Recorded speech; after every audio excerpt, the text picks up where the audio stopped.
To me, the first name that comes to mind is Sam Langford, because he was not a heavyweight champion. I've seen some of these heavyweight champions. Right. They come to mind, and I regret it. Sam Langford was one of the greats of all time. Fought Jack Johnson once before Johnson became champion, and Johnson wouldn't face him again. And there were different reports of how that fight wound up. The first fight. It's recorded under Johnson's record as a W and under Langford's record as a W. Interesting. Okay.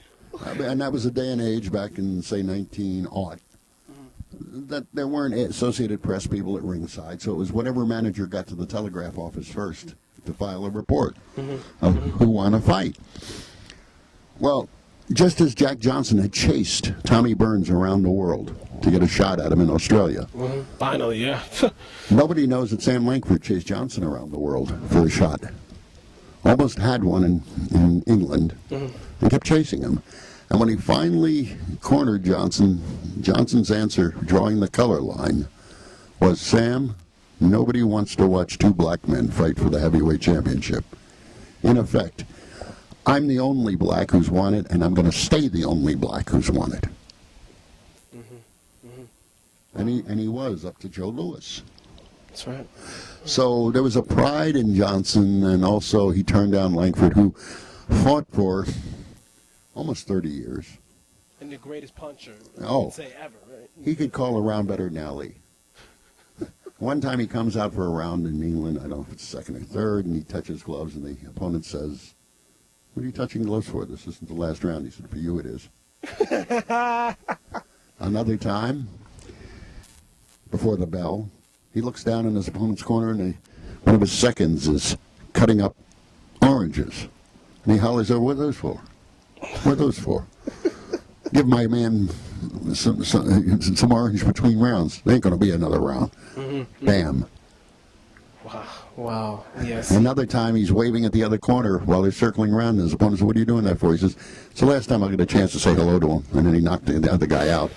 I mean, he was that good. Now, 1923, he's been fighting 20 years.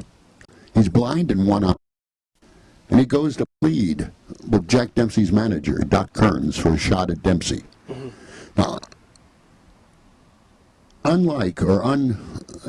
against all rumor, Dempsey didn't mind fighting a black man, Harry Wills himself. He'd fought a lot of them before he became champion. It was Tex Rickard, the promoter, who didn't want him to fight a black man, remembering the riots after the Jack Johnson Jim Jeffries fight, in which several people, both black and white, were killed. He said, I'm having nothing to do with that. But here comes Langford to Doc Kearns to plead for a shot at the championship. And Kearns said, Sam, we were looking for somebody easier. Here's a blind man, one eye, 40 years old. That's how great Sam Langford was. And nobody's heard of him. For shame. There are others. There are hundreds of others. Jimmy Wilde. No, you said it first. Jimmy Wilde weighed 99 pounds. He was a flyweight. Limits 112, so he's fighting mostly guys who weigh more. He has 99 knockouts. First 2 decades of the 20th century. Joe Gans. The early Joe Walcott, not Jersey Joe, who took his name, because Jersey Joe's name is Arnold Cream. One time there was, the 1959, I think it was, I'd won something or other. And in Washington, D.C., they had a party for me and invited Arnold Cream, a.k.a. Jersey Joe Walcott, and sent out the invites, come and have your coffee with cream and sugar. Okay. Arnold Cream, Bert Sugar. Yeah. But Joe Walcott, the original, the Barbados Demon, or Barbados, as you will, was one.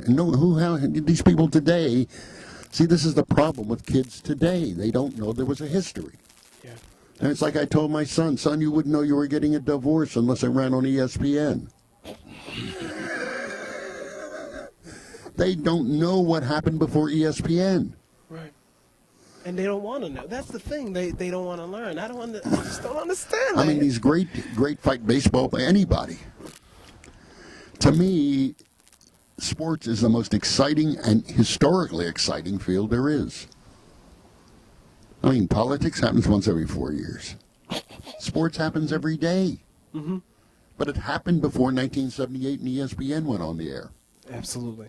Absolutely. And I try to get him to understand. We were having lunch today. The guy, I mentioned the third greatest, in my book, Boxing's Greatest Fighters, he was touting Rocky Marciano, Italian fan. I said, I have him, I think, 14, but I've got an Italian number 3, Willie Pep. He said, who? Right. Remember? Right. And Willie Pep talk about how his defense...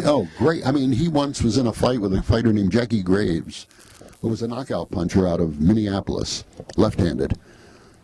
And he had told the judges before the fight, watch me in the 7th round, I won't throw a punch, I'll win the round. He didn't. He did.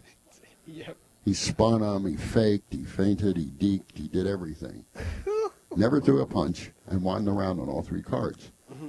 This man makes Floyd Mayweather and before him Pernell Whitaker look like they're standing still. Right. And it was so great. I interviewed Paulie Malignaggi last month. He talked about Willie Pep highly. Well, good for Paulie. It's good that there's, definitely exception to the rule of young kids. Yeah. Well, he's into boxing. Mike Tyson knew boxing. Tony Kajaneri, he would watch those fights, like how a short guy could get inside. Well, you watched him come to the ring. Mm-hmm. Soup bowl haircut in his early days, no socks, no robe. That was Jack Dempsey. You watched him standing over an opponent. That was Mickey Walker. He knew all these moves. Mm-hmm. One time I was with him. I must tell you a story. I'm part Jewish. And he's telling me the greatest Jewish fighter was Sammy Mandel. Okay. He was a lightweight champion in 1928-9. Okay. Around the same time as Benny Leonard. Right after Leonard, and then before Barney Ross and others. Mm-hmm. Right in that pocket there, Rocky, Kansas, and others. I said, Sammy Mandel. His name was Mandelo. He had shortened it. He was out of Rockport, Illinois, and he's Italian. And Tyson just looked at me and walked away. Wow. That's why I think Mike should get a job as an analyst or something, because he's very articulate when he talks about boxing. Albeit he's had that great line. That great line after the Lewis fight. He said, when I quit, I'll just fade into Bolivian.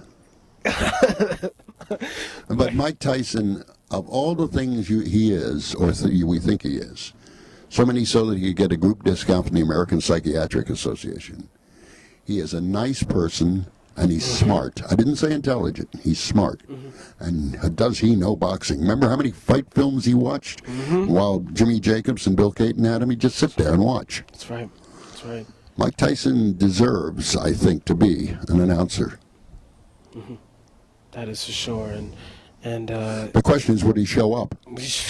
Right. That's the only thing. I mean, they happen to have a little bit of a problem if a guy doesn't show up to pay the bill. Especially now, the way the corporate scene is now.